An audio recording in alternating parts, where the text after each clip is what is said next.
দুধ খাও তার মাংস খাও না কেন? তাহলে এর কারণ হচ্ছে এই, যদি বলা হয়, যদি কোনো হিন্দু ছেলে বলে আমাদের কথাকথিত চলে যে গরু হচ্ছে আমাদের মাতৃস্বরূপিণী, অহিন্দু একজন টপ করিয়ে কয় তাহলে গরু গাভী যদি তোর মা হয় তাহলে ষাঁড় গরুটা তো তোর বাবা। কি বলে কিনা? এই বলে কিনা? এর টাটকা জবাব রয়, বাবা খালি হিন্দু ধর্মের নয়, তোমার বাবাও হয়। যদি বলো কেন, আমি বলছি দেখো যুক্তি করে সমাধান হবে এই সবার পরে, তাও লজিকের দ্বারা, শাস্ত্রের দ্বারা নয়, একেবারে দর্শনের দ্বারা বুঝাতে চাই। যদি বলি কেমন, মা যদি মারা যায় আমরা দুগ্ধ কোথায় পাই? গাভী থেকে এনে খেতে হয়। ওই বাচ্চাটাকে গাভীর দুগ্ধ পান করালে, যেমন আমার নবীর ছোটবেলায় মা মরে, তুত মা হালিমারে কয়, পালিত মা যারে কয়, নবী একদিন যেখানে ছিল ওই দুধ মা হালিমার আগমন ঘটিল, নবী নিজে মাথার পাগড়ি খুলে ওই হালিমাকে বসতে দেয়। সাহেবারা চিনতে পেল না, তখন নবীকে জিজ্ঞাসা করলো যে নবী এ কি ঘটনা? আপনার মাথার পাগড়ি আমি জানি সবার উপরে, আপনি তা আপনার মাথার পাগড়ি দিলেন একটা মহিলারে বসতে? বলছে তুমি জানো না, ও আমার দুধ মা হালিমা আমার মা হয়, মায়ের আসন সন্তানের সবার মস্তকের উপরে রয়। তো দুধ মা হালিমার আসনটা যদি নবী তার মাথার উপরে অর্থাৎ পাগড়ির উপরে দিতে পারে, আমার সনাতন বিশ্ব চরাচরে যে গাভীর দুগ্ধ গ্রহণ করে জীবন ধারণ করে, তাহলে গাভীকে কি মা বলে ডাকা যায় না? যায় কি না? এখন কায়দা বেকায়দায় পড়ে গেছি, নাইলে হাদিস 2-4 জানি না তা ভাইব না, জানি না তা ভাইব না। ও 2-4 শিখেই হতে পারতাম, কিন্তু এখন একটু বেকায়দায় পড়ে গেছি। এই বেকায়দার জন্য কিছু কইতে পারি না, নাইলে কবার পারি না তা না। তবে শুনুন, আর আমি অন্য জায়গাতে বলবার যাবো কে? আমার ধর্মে কম আছে না? আমার ঘরে যা আছে তাই কুতই তো আমি বাঁচি না, আমি আবার পরে টানবার যাব। তাহলে গাভী কি জননী স্বরূপা, মানে মাতৃস্বরূপা? আমাদের মধ্যে পশুর মধ্যে শ্রেষ্ঠ পশু আমরা গো, গো মানে গো ব্রাহ্মণ হিতায়চ। মনুষ্যর মধ্যে ব্রাহ্মণকে সম্মান করিবে, ব্রাহ্মণকে কইতে নেছে সে কাজ করলা, ব্রাহ্মণকে ওই যে উত্তরবঙ্গে একটা বাইরে এসে কয় বাউনের ছাওয়ালি বাউন হবে, মানে পাড়ার ছাওয়াই পাঠাবে, ওটার পেটে আর কিছু হবি না। বাদ দাও, তুমি যদি এই ছাগলের সাথে সনাতন ধর্মের সাথে তুলনা করো, এইটা কি চলে? ছাগলের ছাগল হবে, এইটাই নিয়ম চলে না।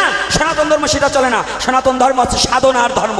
ব্রাহ্মণ হতে হলে সাধনা করে আত্মোন্নতি প্রকল্পে ব্রহ্মতত্ত্বকে অবগত হলে তাকে ব্রাহ্মণ বলে। সেটা ঋষির ছেলেও ব্রাহ্মণ হতে পারে। কথাটা একটু ভালো করে জানতে হবে। তাহলে পশুদের মধ্যে গো, মানুষের মধ্যে ব্রাহ্মণ। ব্রাহ্মণ আর বৈষ্ণব এতে কোনো পার্থক্য নেই।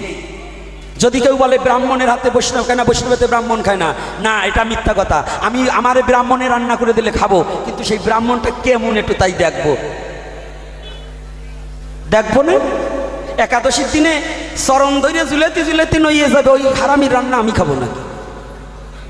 হ্যাঁ, চরণ চেনেন তো? আজকাল সনাতন ধর্মের মধ্যে গুরুদেবের পা ধোয়া জল খায় না, মুরগির পা ধোয়া জল খায়। কারণ হিন্দু বাড়িতে মুরগি পোষে, গুরুদেব দীক্ষা নেবার চায় না। কারণ দীক্ষা নিলে পরে আবার জ্বালা আছে, এটা খাইও না, ওটা খাইও না, এটি করে ওটা করো। আর যদি মুরগি পুষি তাহলে তার কোনো জ্বালা যন্ত্র নাই, প্রত্যেক দিন এটা করে ডিম দেবে। আমি দক্ষিণ অঞ্চলে গিয়েছিলাম পাটে, তাই এক মা সকালবেলা যাচ্ছে ঘাটে, পড়িয়ে গেছে আমার বাটে। তাই অমনি প্রণাম করে কয়, বাবা কি একটা কথা বলবো কি, আপনাদের দেখলে প্রাণে লাগে ভয়। তাই বলছি কেন মা? কয় আপনাদের নিয়ে খুব জ্বালা। বলে কি, আপনারা বাড়ি আসলে খাবেন তো খাবেন, আমাকে জ্বালাইয়ে যাবেন, আবার যাবার সময় কিছু নিয়েও যাবেন। তা আপনাকে বাড়ি আনার চেয়ে 2টা মুরগি পোষা ভালো। তাই বলছি কেন মা? বলছে শুনুন আপনার কাছে বলি, এই যদি আপনারা যাবার সময় সব নিয়ে যাবেন, আর যদি 2টা মুরগি পুষিও না হইলেও সকালে 2টা ডিম দেবে, তাই বলেন কারা ভালো? তো এখন সনাতন ধর্ম তো ডিমের আশায় ধর্ম ত্যাগ করছে। এই সনাতনী যার বাড়ি মুরগি আর ছাগল আছে এর একটাও সনাতনীর অরিজিনাল সনাতনী না। একটু চিকন মারলাম। মুরগি আছে কার কার বাড়ি একটু হাত তুলেন তো।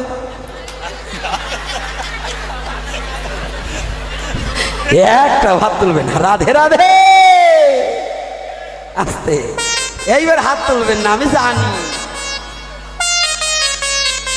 আবার কোনোটা ভাবতেছে আমি যে এই কাজ করি এইটা গোসাই জানে কি করি। তাই এইবার শুনুন, আমার প্রশ্নের উত্তর কিন্তু দেই নাই। আরে রসাবাসে হরিকথা ঢুকাতে হয়। এর কারণ কি জানেন? ছেলে অসুখ হয়েছে, ঔষধ খেতে চায় না, মার কাছে ধরছে বায়না। মাও তো কুমানা। আজকাল ডিজিটাল মা বোঝেন তো, ওরাও কম জানে না। তাই আমরাও গোসাইরে ডিজিটাল হয়ে গেছে। অর্থাৎ হরিকথা শুনবি না। মায়েরা যেমন বাচ্চা ঔষধ খেতে চায় না, একটা বাটি আনে, ওই স্তনেরতে দুধ গাইলে দেয় ওই বাটির ভিতরে, ট্যাবলেটটা ছেড়ে দিয়ে গোলায় দিয়ে বলছে খোকা দুধ দিচ্ছি খা। খোকা ভাবছে ফিনিশ, খোকার ওই আবদার ফিনিশ। মা দিয়েছে যে জিনিস খোকা তো তা জানে না। যখনই মা কৌশল করে দুগ্ধের কথা বলে ঔষধ দেওয়ালো গিলে, অমনি খোকা দিনার দিনে সুস্থ হয়ে যায়। মায়ের থাকলো না খোকার প্রতি কোনো রোগের ভয়। তাই আমরাও তদ্রূপ এখন ডিজিটাল হয়েছি। হাসি ঠাট্টার মধ্য দিয়ে কৃষ্ণ কথা প্রচার করে ভক্তের হৃদয়কে ঢুকাতে শিখেছি। এই হাসি ঠাট্টার মধ্য দিয়ে একবারতে কেউ কৃষ্ণ বলে তাহাতে মানব জন্ম ধন্য হইবে। এজন্যই আনন্দেরও আছে প্রয়োজন।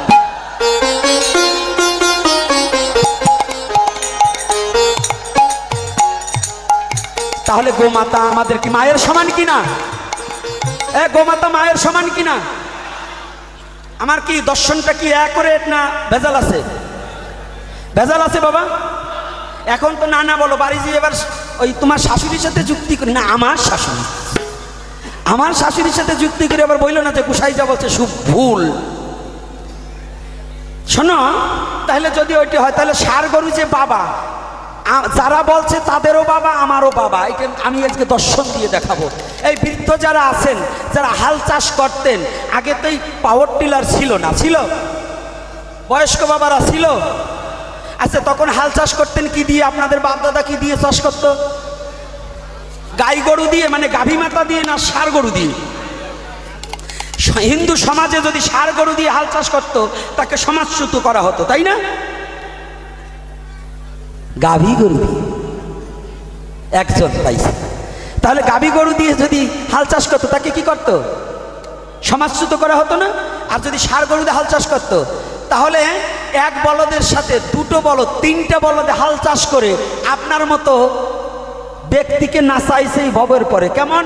আপনার মুখে আহার যে জন জুগাইয়ে দিয়েছে, হাল চাষ করতে গেলে গরু ছাড়া কি হাল চাষ মিলছে? বাবা, হিন্দু মুসলমান যারা আছেন, বৌদ্ধ খ্রিস্টান, কি মিলছে বাবা? পাওয়ার টিলার তো 3 দিন ধরে পেয়েছি। এর আগে কি গরু দিয়ে হাল চাষ করতে হতো? তাহলে ওখানে সামনে দুটো ষাঁড় গরু থাকতো, ওই ষাঁড়েরও যা যা আছে পিছনে যেটা ঠেলে নিয়ে বেড়ায় তারও তো তাই আছে। পিছনে ঠেলতো কেটা? তোমার বাবা, তোমার বাবা, আমার বাবা, আমার দাদা, কি এরাই তো ঠেলতো না? মায়েরা যাইতো হাল চাষ করতে। কারা? কথা বলে না। তাহলে বাবারা যেত না? তাহলে ওই ষাঁড় গরু দুটো পুরুষ, আমার বাবাও পুরুষ। তাহলে এই 3 পুরুষে চাষ করে আপনার মতোই হারামজাদাকে তৈরি করেছে, আমার মতোই হারামজাদাকে তৈরি করেছে। অর্থাৎ বাবা ওই চাষ করে ওই গরু দুটো কাঁধে জোয়াল নিয়ে বাবা নাঙ্গল ঠেলে ডাইন বা বলতে বলতে চাষ করে যে ফসল ফলাতো, সেই ফসল অন্ন ব্রহ্মের রসে বিষ্ণু, অন্নতে ব্রহ্মের সৃষ্টি, আর ব্রহ্মের দ্বারাই অন্নের সৃষ্টি। অন্ন আর ব্রহ্ম একই রয়। এই কলির জীবের জন্য অন্নগত প্রাণ হয়। এই অন্ন খেয়ে যে বীর্য ধারণ করে তাহার দ্বারা তোমার বাবা মাতৃগর্ভে বীজ ফেলে তোমার মতো জন্মাছে এক ছেলে। এই ছেলে যদি এখন সেই বাবাকে ভুলে যাও, শাস্ত্র পড়ো কি ভাও।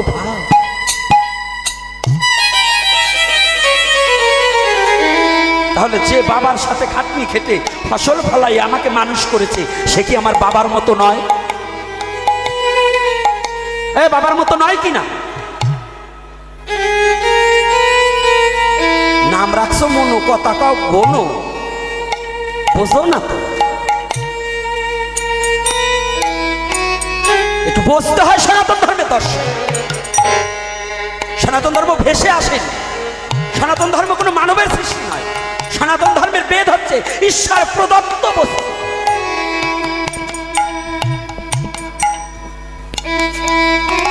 এই সনাতনী জাতির অবক্ষয় হচ্ছে একটা কারণ, হিংসার কারণ।